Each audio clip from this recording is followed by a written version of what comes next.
Hey everyone, welcome to the seed cleaning equipment session. My name is Kayla and I'm the OSA Research Farm Manager in Chimacum, Washington. We have two wonderful farmers with us today to share about what they do, what crops they work with, and the techniques and equipment they like to use in order to produce quality seed. If you have any questions during the session, please feel free to drop them in the chat. Our team will try to answer them as they pop up, but we'll also try to aim for a brief 5-minute Q&A at the end of each presentation.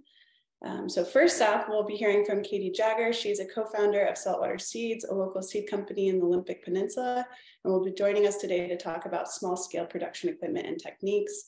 During this session, I'd like to give our speakers the opportunity to introduce themselves. So with that said, I'm going to go ahead and pass this over to Katie so we can get started. Welcome, Katie. Thanks so much for being here. Hi, thanks for having me. It's nice to see everyone. Can you hear me okay? Yeah, I can hear you great. Okay, great, fantastic. Thanks OSA for use of the office space. I'm Katie Jagger. I'm one of 3 business partners running Saltwater Seeds, a small seed company based on the Olympic Peninsula. I'm gonna start sharing my screen now. This is our website.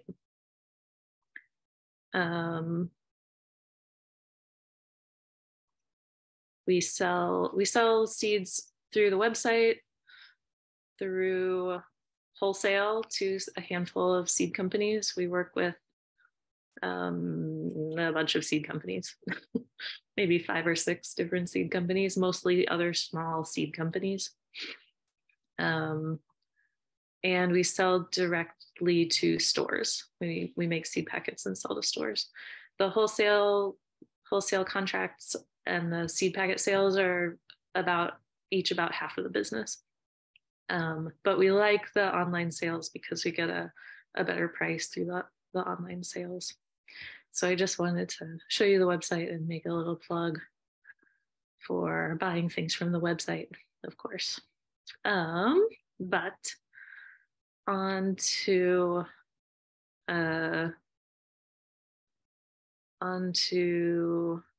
the presentation. This Zoom thing makes it hard for me to see what I'm doing. Okay. Oh wait, here we go. That should do it. Okay, Saltwater Seeds.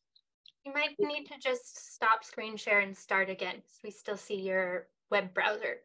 Oh, okay, thanks. Of course. That's helpful.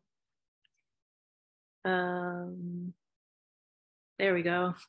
Thank you. Okay. Saltwater Seeds, www.saltwaterseeds.com. We are a tiny business.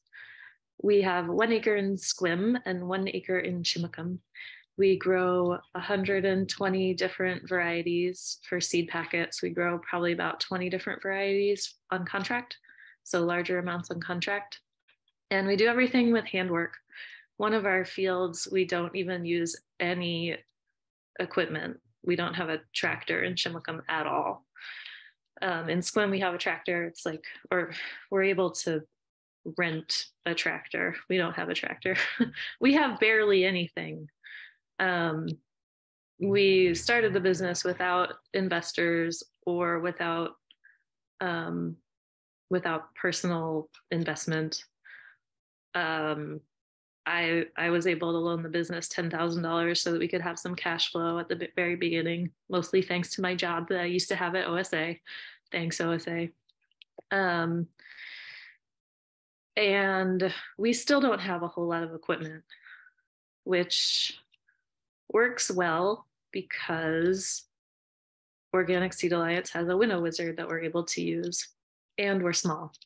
So most of our lots for seed packet sales are between 1/4 pound to 3 pounds. And then the lots that we grow on contract, they go up to, well, we're trying to do one that's 200 pounds next year. I'm not sure if we'll make it. I think the biggest lot we've ever done has been about 80 pounds of seed, beet seed, or sorry, chard seed. Okay, so to start from, I'm not going to go through like seeding and transplanting and all that. But once we get to mature seed, we found it important to protect it from the birds. At our site in Chimacum, we have a lot of bird pressure. At our site in Sequim, we have no bird pressure. So you'll figure out whether or not you have bird pressure really quickly once you grow a brassica seed crop and either are able to harvest it or see all of it go to the birds. We use shade cloth to protect crops from birds. We learned this from Deep Harvest Farm, and we just pound T-posts or wooden stakes into the ground and then put tennis balls on top of them so that the stake doesn't poke into the shade cloth. We probably used too many sandbags, but we had them laying around, so that's what we did. Really important to protect brassicas, chicory, and borage from birds. I wonder if anyone knows of other crops that really need to be protected from birds. We're still relatively new to this, only 2 years into our business, so we still have a lot to learn. Keeping your fields well weeded is also crucial. This is a Mizuna seed crop, and you'll see next to it is planted an annual ryegrass cover crop that we use to protect the soil while the seed crop was maturing, rather than have a whole lot of bare ground. And then over here is a chard seed crop that's maturing. We didn't keep that as well weeded, and we ended up having to clean some vetch out of the seed, which we were able to do by winnowing the chard away from the vetch. So the vetch was heavier than the chard. We also use a lot of Sunbelt or, choose your brand of woven ground cover for no-till bed prep and for weed control during the season while crops are growing. These are our main harvest tools. This is like a lavender knife or sickle, hand sickle, and sheets. We use a lot of sheets.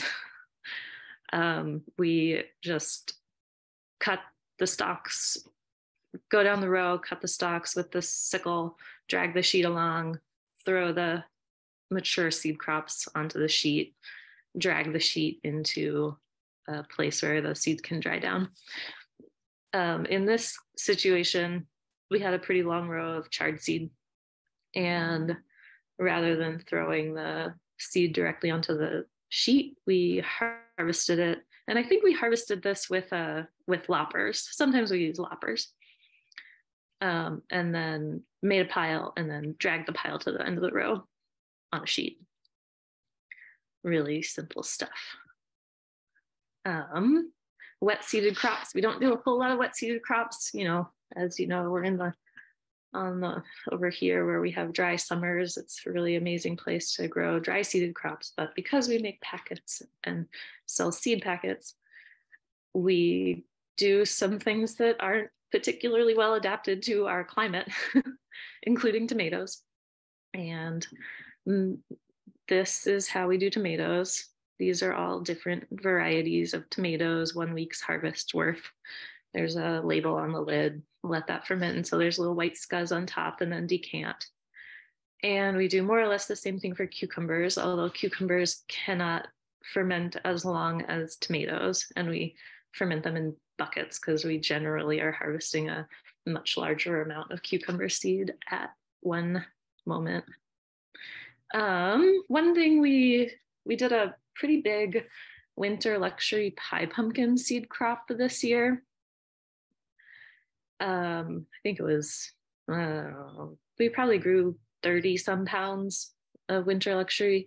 And then this is a squash population that we've been working on selecting for improved flavor. The pumpkins, we were making no selection. We were just sent stock seed and we grew it out and saved the seed.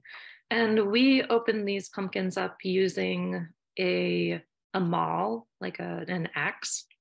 That worked pretty well, except that the axe that we were using was too sharp, and if we hit it too hard, it would damage the landscape fabric that the pumpkins were grown on. I think a duller mall would have been really good. And then my business partner, Sam, said that he cracked open a bunch of squash using a shovel. And he really liked that. So I tried it out yesterday just to see how that would go. And here I am doing that. You know, I wasn't super fast at it, but that was the first time I tried doing that. It worked pretty well. And then with the pumpkin seed, we used a shop vac to vacuum the seed out from inside the squash or the pumpkins, which worked amazingly well. It was definitely worth the time to run an extension cord. We were lucky to have electricity relatively close to the pumpkin patch. We needed 2 long extension cords, but we were able to bring the shop vac out into the field. So we split the pumpkins open with the axe and then shop vac them out in the field and then left the pumpkin debris in the field. I'm not sure if some pigs got into it or what, but that debris was gone pretty quickly. I had told my landlord, who keeps pigs, that he was welcome to it, and I'm not sure how that disappeared, but I was glad that it did. We do with our squash population here, we make flavor selections, and I wanted to just give you a couple of examples of how we do this. So I did this yesterday. Each of these bags of seed goes with each squash, and you can see they're labeled 1, 2, 3, 4, 5, 6, 7. So then I took a picture of this and I stuck it in the oven, and then when it came out, I could kind of recognize that this was 1, 2, 3, 4, 5, 6, 7. Tasted them, and then saved stock seed from the tastiest ones, tossed the ones that weren't any good. And then I also sometimes will take pictures and label them on the phone with the markup. And then here's a bowl of squash seeds with little labels there. So sometimes making flavor selections can be really time consuming, or this is time consuming, but we do it because we want the squash to taste good. Cantaloupe, also, that's a really fun one to get a lot of people involved with. This is a group cantaloupe selection impromptu party during farm lunch at River Run Farm. Really appreciate everyone's feedback on cantaloupe flavor. And then this was something that I came across when I was sifting through a PowerPoint that Michaela sent me, or maybe it was something that was in the documents that Kayla sent me. Zucchini, I don't know who this person is, so I can't give credit, unfortunately. Maybe one of you know. That's Bill Reynolds. Thank you. Eel River Farm. Bill Reynolds. I just loved this. What a great, it just looks so ergonomic. Being able to push the fruit into the maul or whatever that is. And then he had this awesome, it's just a pipe clamp way to scrape the seeds out of the zucchini. I am going to have to set this up for cucumber seed saving. The thing that we did was not as efficient as this, and I feel embarrassed that we did it. This looks great to me.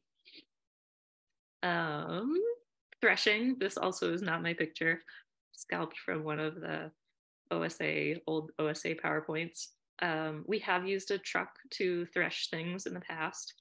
We don't do a whole lot of that anymore. I think our seed lots are small enough that we don't really have to. We grew a whole lot of beans last year, and we did a lot of threshing with the truck on the beans last year. It worked pretty well. But then this year we just got the beans drier. And I found that if things are very, very dry, they thresh pretty easily.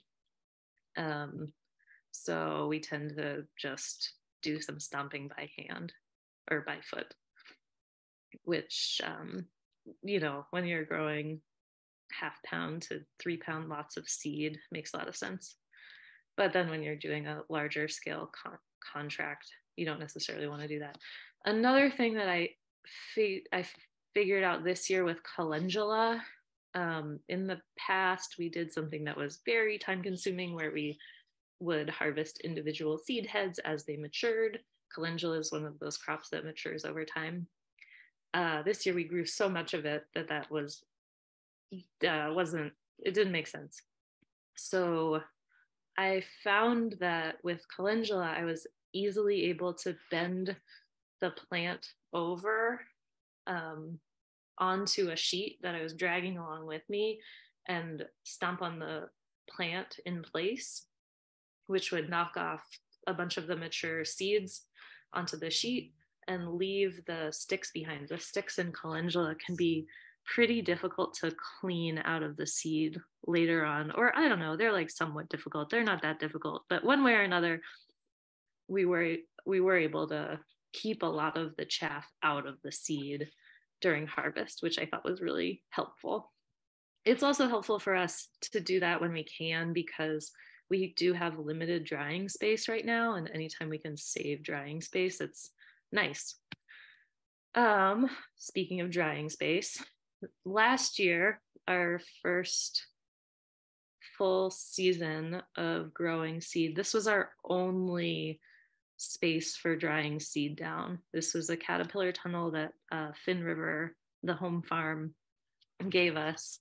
They gave us the PVC and the rebar. Thanks, Finn River. We set it up. I think it's 80 feet or so. Simple, very simple to set up, flexible.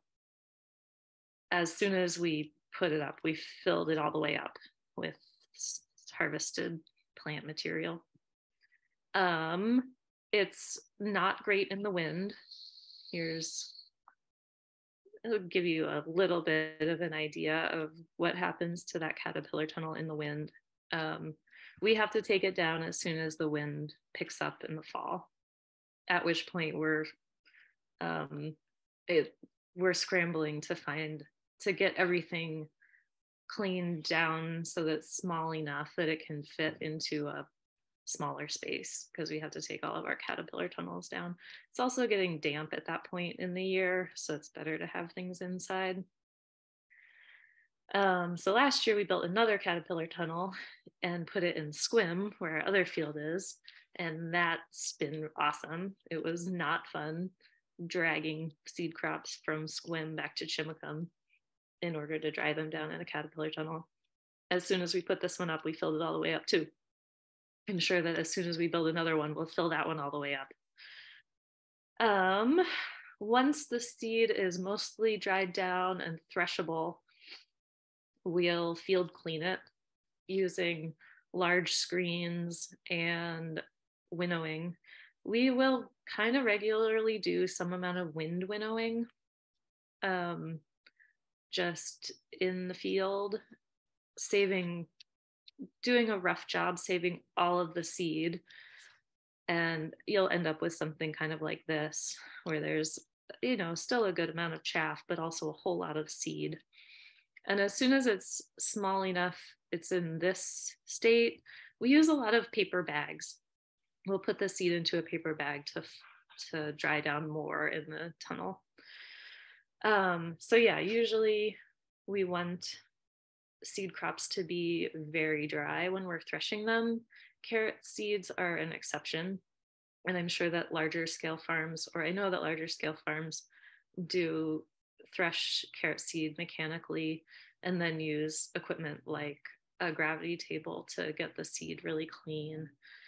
But because we don't have access to a gravity table, and the little peduncles where the carrot seed attaches to the umbel is a really similar size and shape and weight as the carrot seed, we will wait until usually 10 o'clock in the morning, when it's carrot seed threshing season, for the umbels to be at the right moisture content where the seeds will come off really, really easily.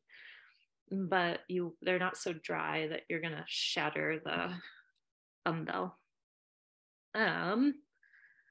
This is also not my photo and not a piece of equipment that I have, but I covet it and I wish I had something like it.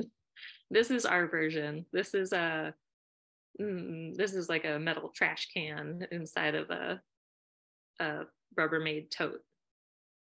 We just throw a bunch of chaff and seed into that and then shake it around.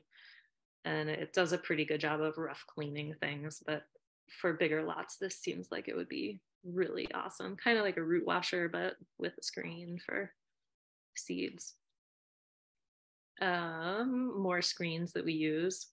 This is a nice one for getting squash seed clean. I like the high sides. You can spray it down and the seeds won't fly out. It fits over this Rubbermaid, maybe if you need to catch something underneath. But with the squash, this is a 1/4 inch screen, so the squash is staying and the rest of the junk is falling through. This is a 1/4 inch screen. We'll use that for rough cleaning. We'll regularly toss seed and chaff onto the 1/4 or the 1/2 inch screen over top of a tarp and just very quickly shake the screen. A lot of stuff will fall through, but you'll get the larger stuff off and toss it and do that again and again. Also not my picture, but this screen here, wire mesh, I don't know the name of it, but I have found it to be very helpful in cleaning lettuce seed. It's just the perfect size for lettuce seed. We're really privileged or lucky to be near OSA, and they have some screens that they let us use, and we use their lettuce screen. It's awesome. And their Winnow Wizard, which is crucial. Someday I would like to have, our business should have its own Winnow Wizard. But that tool is just amazing. Thanks, Mark Lutero, for inventing it. For those of you who don't know about the Winnow Wizard, you just gotta come over to OSA and take a look or learn about it. It seems like hands down the best piece of equipment for small scale seed production that I've ever seen. It's amazing. Easy to clean, easy to use. The end result is of a very high quality. It's awesome. Oh, that went again. So after, how are we doing on time? I'm coming towards the end of my presentation here. Oh, good. It's good. Great. Okay. This is the winter luxury pie pumpkin seed. Some bigger farms probably have like a moisture reader that you can like point at a seed crop and it'll instantaneously give you the moisture content of the seed. We have these little hygrometers. They're really cheap. They're not super accurate, but you can buy them off of the internet for, I don't know, they're just not very expensive. And they'll give you a moisture reading. 69% is unacceptable. The squash seed took a while to dry down in the conditions that we had for it. Usually we try to get the seed crops down to 30%. And then once everything is completely dry, we put it in a bag and label it, either for storage in the place where we pack seeds to sell as packets, or we label it and mail it off to the seed company. And then we germ test. We germ test everything we grow. I there probably are a lot of different ways of doing this, and I would love to know what other farms do or seed companies. I know that a lot of seed companies, maybe most seed companies, mail off all of their germ tests to labs that do germ testing, but we do them at home, and we use pieces of cloth. We just count out 100 seeds and then dampen the cloth, fold it up, dunk it in some water, wring it out, put it in a bag. The bag is labeled with the date, the number of seeds, the variety, and the lot number. And then we check it. You know, it depends on what kind of crop it is. Maybe we check it after 3 days, maybe we check it after a week, and then we'll check it like every other day or so after that. Calling it on the germ tests is kind of confusing, and I'm sure there's guidance about that, but sometimes something will be at 79% and you suspect that one more seed will germinate, and wait until it's at 80%. And then some things, larkspur and poppies, need cold stratification. Seems like bells of Ireland also needs cold stratification. Nigella, I think, might also. And then sometimes there's weird dormancy issues. Calendula, we have to germ test calendula in soil because it needs nitrate to break dormancy. You could germ test with, I think it's with just nitrate, like add NO2 to the water that you're germinating with, but I don't know where to get that. I'm sure it's easy enough to get, but I don't have it. So we just count out 100 calendula seeds and put them in a plastic container with some soil, and then count however many germinate. And then we put the seeds in packets if the germ test comes in. If it doesn't, we don't put them in packets.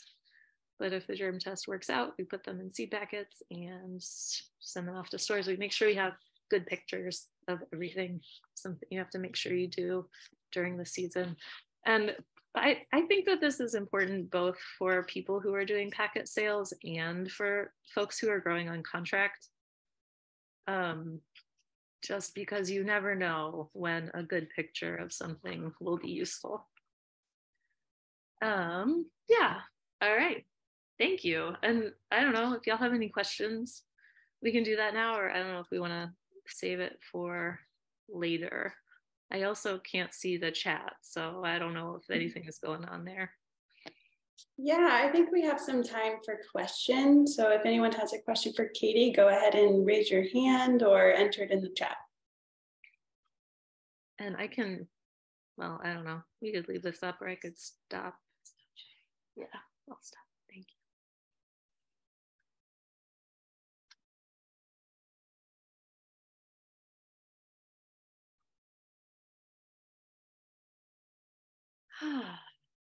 Okay.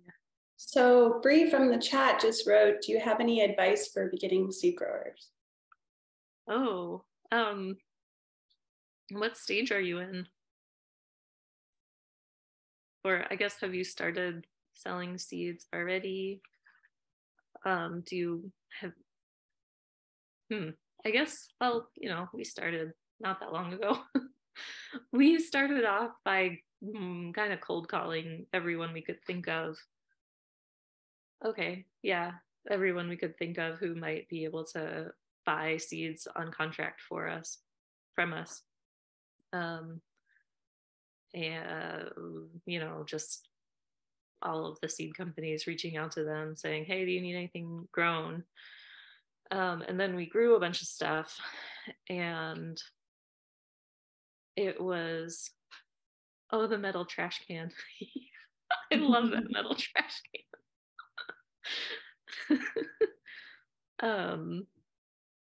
Yeah, we just reached out to everyone that we could think of, every seed company we could think of who might buy seeds from us, might be generous enough to buy seeds from a very beginning seed farm. And we got some bites. We also got some contracts that did not pan out financially for us.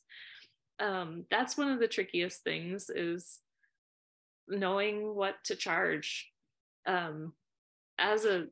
it really depends on your scale. If you're larger scale, you can get paid a lower, carrots, yeah. You can get a lower price per pound. But if you're doing handwork, you got to get a good price per pound. You're not going to have the economy of scale required to be able to lower your prices. But fortunately, there are some weird seed crops out there, and nobody's ever going to want like more than 20 pounds of some like weird parsley variety. So it is possible to get smaller contracts that pay a little bit more. Oh my gosh, there's so many questions here. How do I even choose? The metal trash can, it's just a mesh trash can. I found it at a garage sale. It's like this tall and this round, and once we've threshed everything and pulled off the biggest chaff, we'll gather what's remaining up, dump it into a tote, and then put the trash can inside of a tote, dump this stuff into the trash can, and then just shake the trash can inside of the tote. I should have a video of this. And we use this a lot for brassica seeds, just because of the size of the holes in the trash can. I think it's probably about a 1/8 inch mesh. And all of the seed plus some chaff will end up in the tote, and then some of the chaff will end up in the trash can. And it's just another way of fairly quickly rough cleaning the seed before we run it through the Winnow Wizard. Okay, what else? Yeah, so I hate to cut off the chance for questions, but we should probably, for time's sake, transition into Ellen's presentation. Thanks so much, Katie, for being here and for presenting, and yeah, for all of your knowledge and everything you bring. So yeah, let's go ahead. Yeah, no problem. So next up, we're gonna have Ellen Green. She's from Wayward Acres. Her and her partner, Nick, farm in Provo, Oregon. And yeah, with that said, I'll go ahead and pass it over to Ellen. Hi, I'm so happy to be here with everybody. Like Kayla said, my partner Nick and I are down in Provo, Oregon, which is in Southern Oregon. We do wholesale vegetables and wholesale seed, and I have a whole presentation for y'all, so I'll just go ahead and kind of get that set up and walk you through what we do that way. Let's see if I can figure out how to use technology. Can you hear me all right, by the way? Yeah, you sound great. Cool. All right, so seed cleaning equipment at Wayward Acres. And I'm just going to talk about how we streamline our processes on a mid-sized production seed farm. And also, just as a note, I say mid-sized, we still really are like very much a micro farm in the grand scheme of things, but compared to maybe what Katie's growing and saltwater seed, it looks more like a mid-sized farm. So a little bit about me and about our background. I graduated from college in 2013 by working on a garden, doing environmental science studies. I did some paleoethnobotanical research in college where I got to play with and sort through ancient charred seed material. So that's when I first got my hands on seeds and got super stoked about it. So after college, I knew I wanted to work in agriculture, small scale, sustainable, organic, was interested in seed. Worked on a bunch of different farms, ended up in 2014 on a farm in Southern Oregon where I met my handsome and wonderful partner who's pictured here, Nick Boysall. He's both my partner in life and in our business. We continued to work on a number of farms, seed farms, CSA, market, the whole gamut.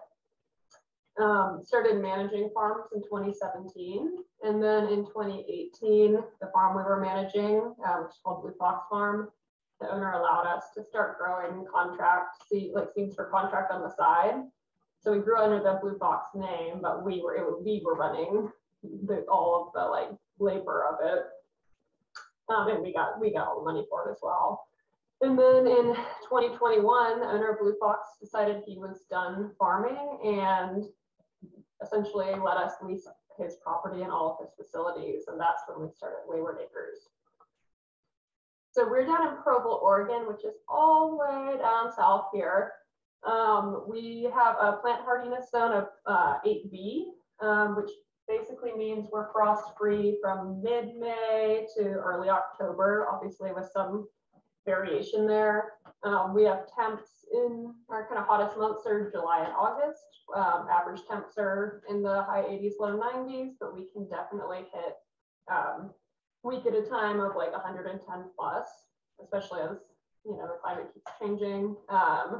So yeah, that can be problematic at times for certain crops. But all in all, it really is a great place to grow seed.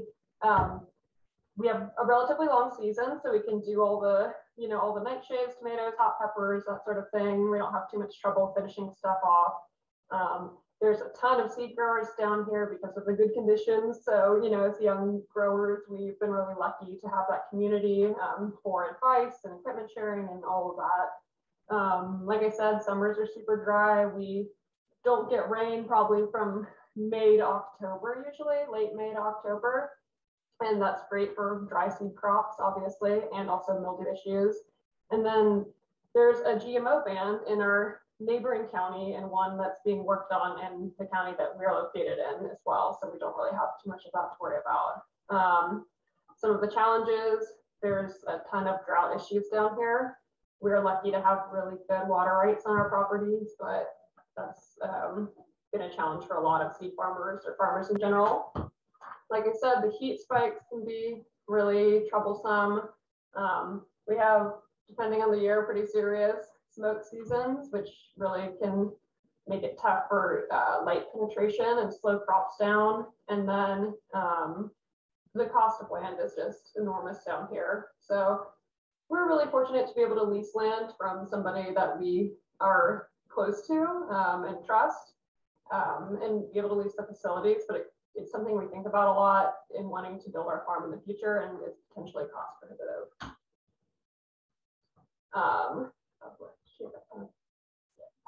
There we go.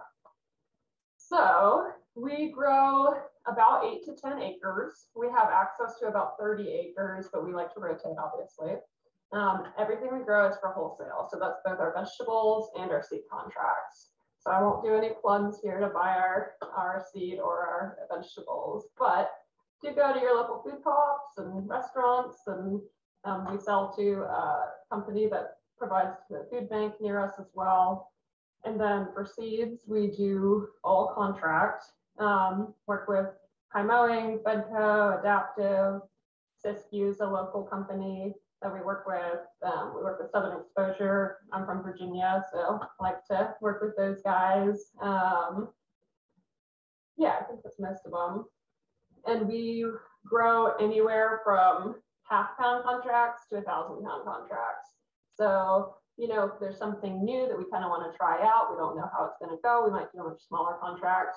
There's some stuff that's tried and true, and like this crop in this picture, the yellow mustard, there's a few of those that we'll do up to 1,000-pound contracts on, but most things lay in the like 5 to 30-pound realm, I'd say.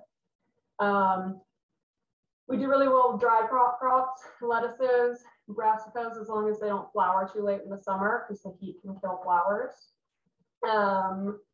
Do really well with herbs, flowers, onions, all of the nightshade wet crops.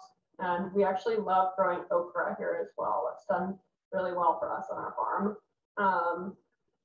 For reasons of isolation and just our systems not being set up, we don't do any cucurbits like at all. We can't grow Oleracea, so that's like broccoli and cauliflower and those kales. We don't do beans or corn, and we have failed 3 years in a row on beta crop, so beets and chard. So yeah, I don't know why exactly, but those are out for us. We are lucky to be on this beautiful land that was stewarded by the Tacoma folks for years and years. All 3 of our leases are on ancestral Tacoma land.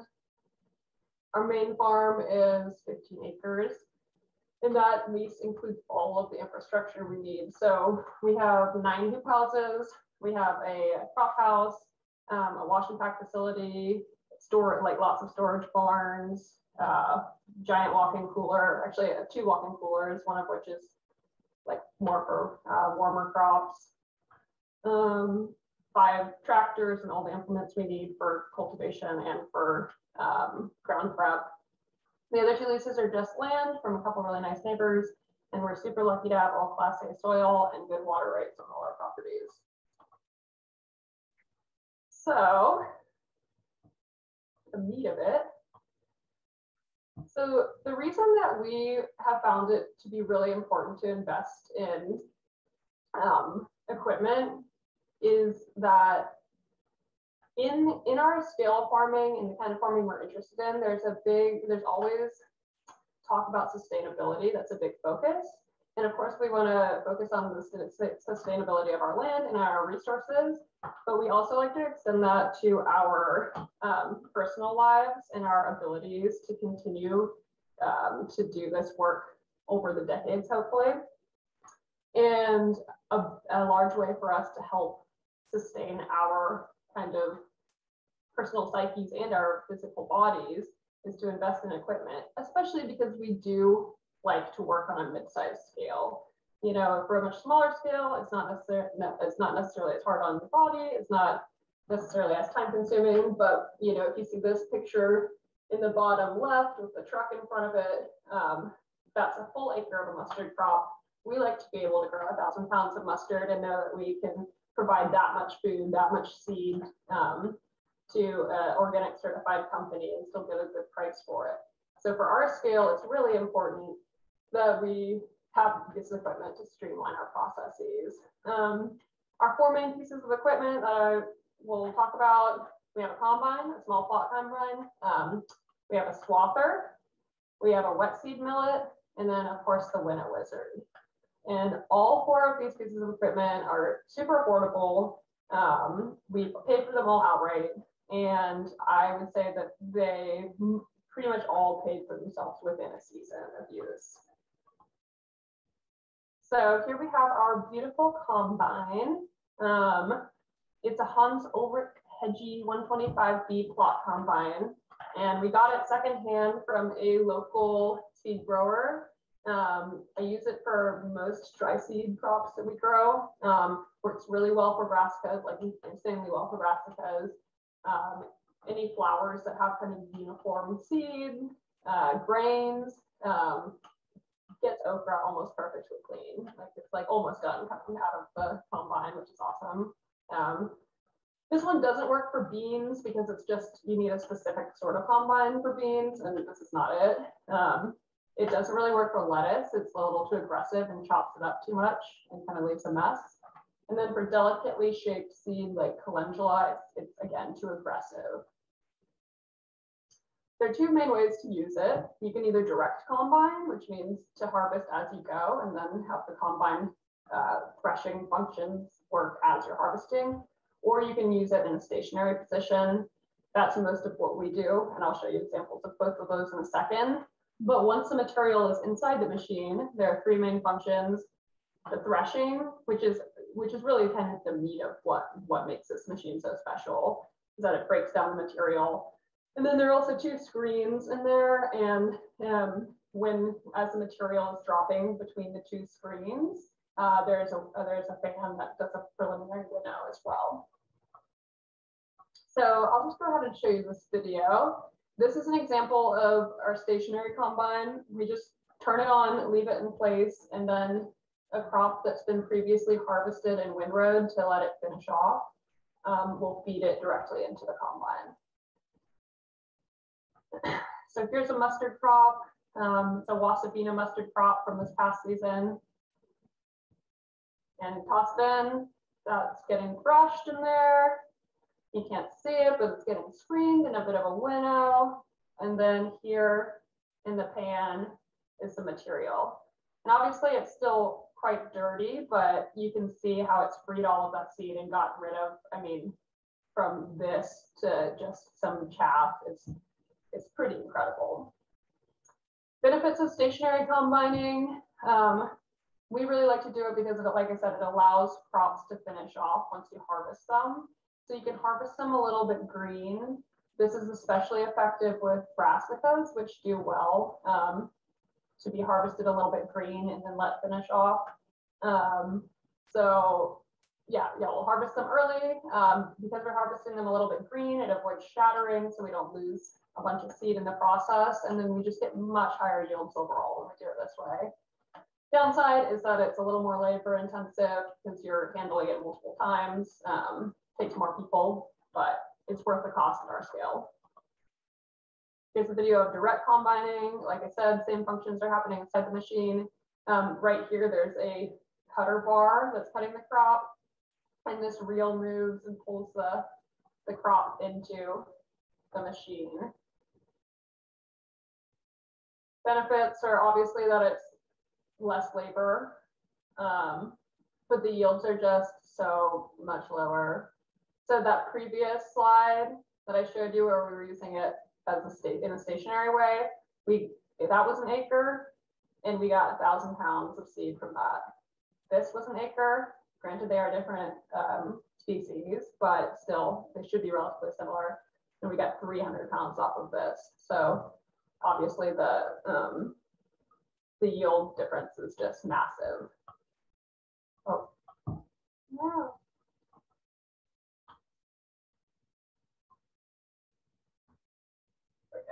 So some final thoughts on the combine. Depending on the crop, it has varying levels of efficiency, but for brassicas, okra, a bunch of dry crops, it works really well. Like I said, where it really shines is in its threshing capacities, and it's really great at just reducing the amount of material you have to use. You're still going to have to go through and screen it before you winnow it, but it's just so much less material. It's far from the finished product. You can kind of see in that picture, I have a handful of seed that is like in a trash can. Still plenty of chaff in there, but I mean, it's a lot better than what you start with. A couple, downsides of the machine is that it's difficult to clean. There's a picture of me with the machine off, with half my body inside of the machine, trying to get it fully cleaned out. Super important to clean it out thoroughly between lots, because once you get certain kinds of seeds together, there's no getting them apart. It's also super loud and potentially dangerous. We have a friend who lost a finger in one of all of those belts. So you just have to be really, really careful. I never use it if I'm alone on the farm. I always make sure people know that I'm using it and they're nearby. But overall, it is worth its weight in seed. Second piece of equipment is a swather. This one we actually inherited, but the people who, there was a hemp grow, like a company that was growing hemp on the farm, and they bought this to harvest their hemp, but they kind of abandoned ship and just left it at the farm. So the farm owner said that if we paid to get it fixed, he would just give it to us. So they initially paid $3,500 for it, and we put $1,000 into labor getting it fixed. So all in all, still pretty affordable. It's a Massey Ferguson 655 windrower. Basically just cuts and windrows. And as you can see here in this image, it cuts 2 beds at a time. So obviously it's really only useful for large crops that you have more than 2 beds up. I think this crop we had 16 beds up, so it was great. So I'll have another video so you can see it from the side, but here it is, just kind of pooping out all of the crop. And then we had people going behind and moving this material over onto landscape fabric so it can lay there and finish off in case it dropped a lot of seed while it was finishing. And it's just easier to deal with when we want to go combine it later too if it's consolidated. Oh, come on. All right, so here's the side view of the swather. So it's kind of like, you know, the direct combine function. It has this reel that's pulling material in. There's this cutting bar on the bottom, and it's great. It just plops it out super neatly behind, and it's just so aesthetically pleasing and honestly just a game changer. Because before we were cutting this all with a hedge trimmer, like a large hedge trimmer that's handheld, and obviously the time difference is incomparable.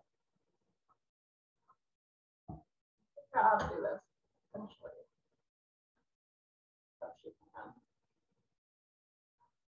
Okay, final thoughts on Swather. Really only necessary if you're growing large lots. So fast to harvest, easy to use, easy to clean. Challenges, and this is just in general if you're windrowing crops. Windrowing is weather and contingent. This here is a picture of one of our employees from last season with the classic Frank Morton jelly roll, which is when you have all of your crop laid out on a landscape fabric and you see there's a bunch of clouds in the sky and it's going to rain on your dry crop, you roll it up, which actually works pretty well. And then we'd put a tarp over that, sandbag it down. But yeah, that's like one of the challenges in general of leaving stuff in the field. The wet seed millet is just such an awesome piece of equipment as well. We got this one secondhand, also $1,750. We also comped it for like brand new models when we were deciding whether to get this one or a new one. New at the time, a couple of years ago, it was only $3,500. Again, just paid for itself, like, and then some in the first season, I'd say. This particular model is the small version of the TEFC electric model from AGE Manufacturing. It claims to be able to process a ton of material an hour. We can use it for almost all of our wet crops, with the exception of really small hot peppers. And then sometimes with large eggplant, just because the skin's so tough, we have to like pre-cut it up. But for the most part, you just shove stuff in. Here's a video of how it works. So here's Nick, he's so handsome. He's feeding in the tomatoes. And it's totally macerating them. And it's on the screen. Most of the material gets sloughed off. And then anything that's going through the screen into that funnel is seed and just with a tiny bit of pulp. It's actually good that some pulp is left because we still have to do we still have to follow it with the conventional fermentation and decanting at the end. So you do want a little bit of material to have the sugars there for fermentation processes, but it just, I mean, the material that comes off is it's so much less than it would be otherwise. So I'm sure you're all familiar with decanting. That's some tomatillo seed. And here's a sexy little plop of tomatillo seed after it's been through the wet millet. Yay, we love that. So yeah, it just makes the whole process so much faster, removes most of the material, which is great for reducing the amount of bins you have, or buckets or trash cans or whatever you have around for decanting. You know, we just take the material that sloughs off, put it right into the tractor bucket and take it to our compost pile, so it's out of the way. It's great because you don't have to pour stuff and hurt your back. I don't know, it's pretty fantastic. I mean, challenge, you have to clean it between uses, but honestly, that's fine. It's not that hard. Oh my God. Okay, and last but not least is the Winnow Wizard, which I'll just go over briefly since Katie covered a lot about it. But yeah, it came from Luterra Enterprises. I believe we bought it brand new for $1,500. Like somebody mentioned in the comments earlier, there are open source plans available. You can build it. For us and our skill levels and the cost of just buying it outright, it made more sense to just buy it. But we use this to finish every single crop we grow, from poppies to back when we grew a few squash contracts. Like everything can go through here. So here's the video. basically there's an electric powered fan in the back.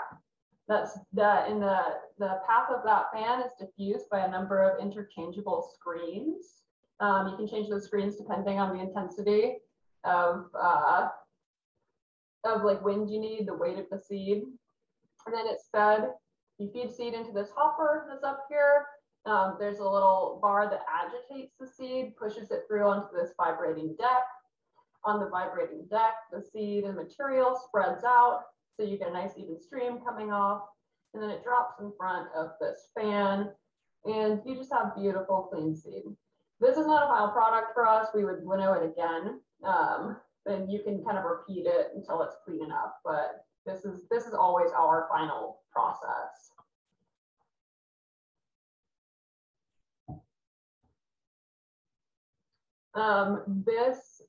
This is the first, if you're a new farmer, you want to invest in a piece of seed cleaning equipment, this is the first piece I would suggest investing in. It's the first piece we invested in. It is just going to be so much more efficient than hand winnowing or using a box fan to winnow. It's just much more steady. You're going to get stuff cleaner. It works semi-independently, so you can kind of feed stuff.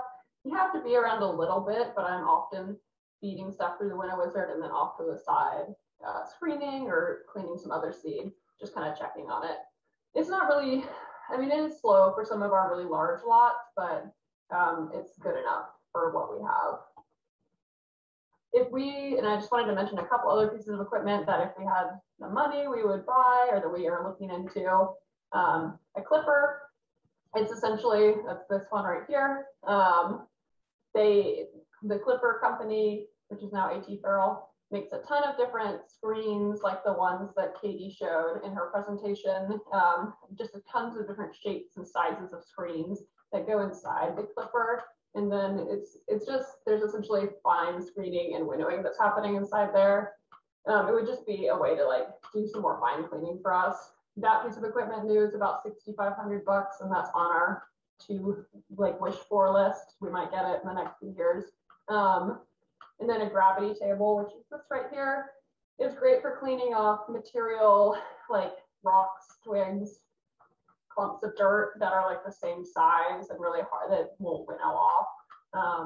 But yeah, we don't have a great need for that. But there's some crops like if beta crops get any dirt in them at all, this is a really nice piece of equipment. So in conclusion, there is different appropriate technology for every scale of farming. You should just consider which crops take the most time for you to clean to kind of apply which piece of equipment or technology is most appropriate for you. We prioritize universally useful pieces like the Winnow Wizard. I think a lot of people are scared of any price tag over $1,000, but it really, I can't stress how much these pieces of equipment pay for themselves. And anything to me under 10 grand at a small to mid scale, if it's something you're using all the time, it's really worth the investment. So yeah, thanks for listening. And if I have any time, I'm happy to answer a question in 2 minutes. Thanks so much, Ellen. That was really wonderful. Thanks for sharing all of those lovely pieces of equipment that you have. And yeah, we do have some time for questions. So if anyone wants to ask Ellen something, go for it. Well, I see this one that's really easy to answer. The tomatillo, somebody asked what I'm pouring the tomatillo seed onto, and it is a window screen. Yep, we still use a lot of just like basic screens for drying. And for just screening material too. So that we went to, I don't know, like Goodwill or something and bought some window screens. And that's what we dry all of our wet crops on.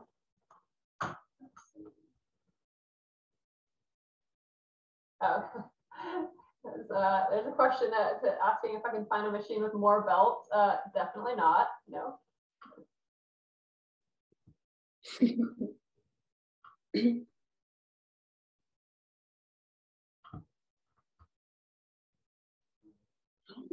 All right, anybody else have any last questions? There's definitely a lot of information there.